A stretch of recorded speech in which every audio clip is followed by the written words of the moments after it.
In a previous video, we went over the differences between LiPo and nickel batteries. Once you've decided on which battery type you want to go with, the next problem is finding a battery that fits. There's a lot of different guns on the market, and I can't guarantee a certain battery will fit a certain gun. There's just too many variables, but hopefully I can at least give you a good starting point. It's always ideal if you can bring in your gun and we can test a variety of batteries for fitment. Something I want to address first. Some of our guns will come with an included battery and charger right in the box. With the exception of our promotions where we're including batteries and chargers that we sell ourselves, the unlabeled ones that come in the box are generally really low quality and they're just freebies. We don't account for them when pricing our guns. These are not covered under warranty and they're usually too weak to even pull the 400 FPS Canadian spring we have in our guns. The chargers are extremely slow trickle chargers and some of them don't even have a cutoff, so it could even be a fire hazard. Look, we're not trying to sell you something you don't need, and if you can borrow buddies for now, awesome. But just don't expect to see the full potential of your gun without a high quality battery setup.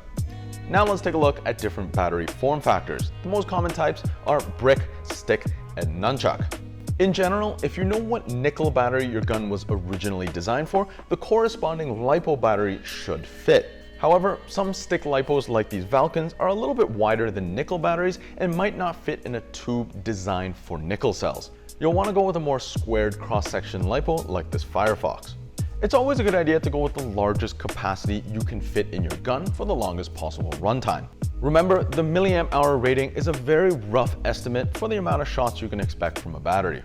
If you haven't chosen your AEG yet, consider a full stock rear wired gun like this JG MP5A2. It'll offer the most versatility in terms of battery options, of course at the downside of length adjustability.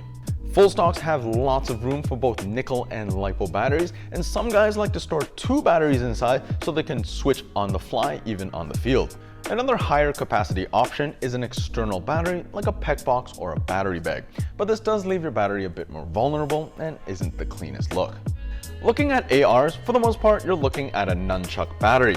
Front wired guns can easily accommodate both nickel and LiPo nunchucks, and rear wired guns have side slots in the stock built for this purpose.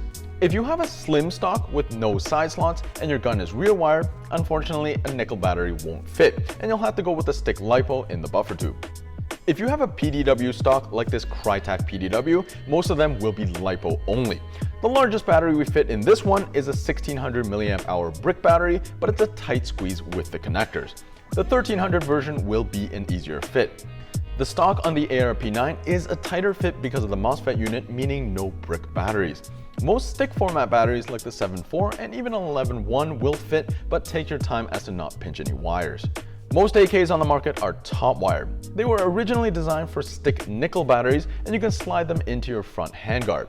Unfortunately, as mentioned before, standard 7.4 stick LiPos don't fit into the slot, but with a bit of patience can fit on top of your mech box. A thinner, square profile stick like this Firefox LiPo will slide into the slot just fine. This is the same story with top wired MP5Ks. Designed to fit nickel batteries, it'll fit a stick nickel 8.4 or 9.6 just fine.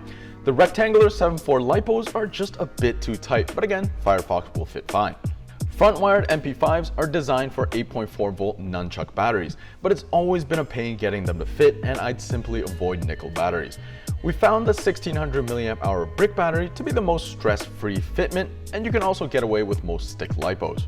It's a similar story with the G36s. It'll hold up to a 9.6 volt nunchuck but requires a lot of patience to button everything up.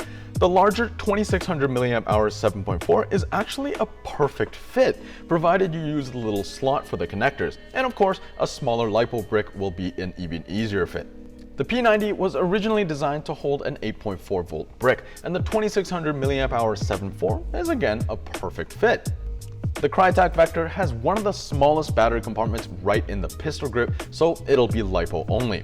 That being said, if you're careful with the connectors, we managed to fit an 11.1 stick battery, and of course a thinner 7.4 will be even easier.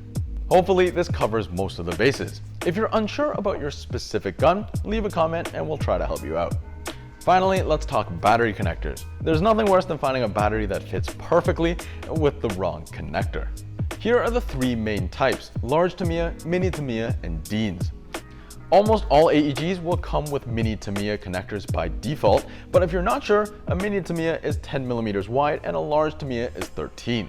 That being said, Dean's connectors, also called T connectors, offer far less electrical resistance for faster shot response and are smaller as well for easier battery fitment. If you know you want to step up to Dean's eventually, you can always pick up a Dean's battery with an adapter, but you won't see any of the benefits until you change out the connector on the gun side. For reference, the battery side is always a recessed female connector to avoid short circuits, and the gun side is always male. That's about it for today. I hope you found this video useful. As always, thanks so much for watching. Make sure you subscribe if you haven't already, and we'll catch you on the next one.